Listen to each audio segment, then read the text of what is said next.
one thing I just do want to dwell on a little bit is the arrow of time. Since people have been kind enough to mention that my first book, The Physics of Time, is Symmetry, and I've been puzzled by the arrow of time ever since I heard Fred Hoyle lecture on it.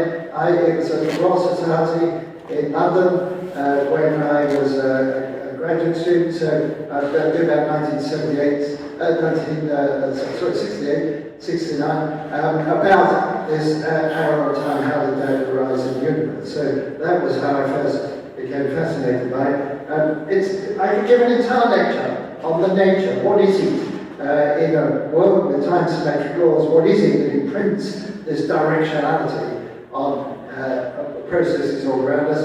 I can't give that lecture, I don't have time. How did it originate? Was this due to some special initial conditions, like smooth gravitational conditions that we had a bit about earlier? Does it relate in some way to T violation in particle physics?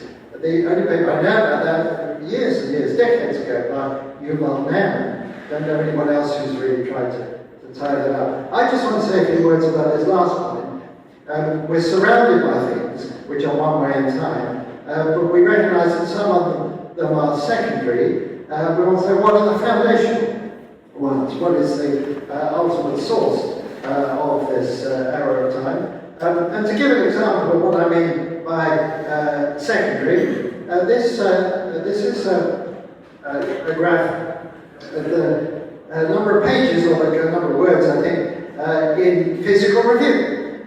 So here we have Physical Review from April 1946, so do feel free to inspect that. So thanks to Phil T for that present.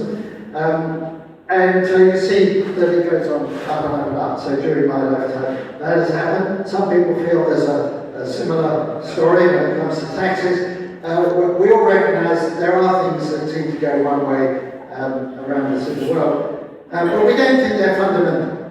That we think that they are piggybacking on some deeper processes. And the one that most people zero in on, the second law of thermodynamics, probably the gloomiest pronouncement ever made by a scientist, was Hermann von Helmholtz in 1854, said that the universe is dying.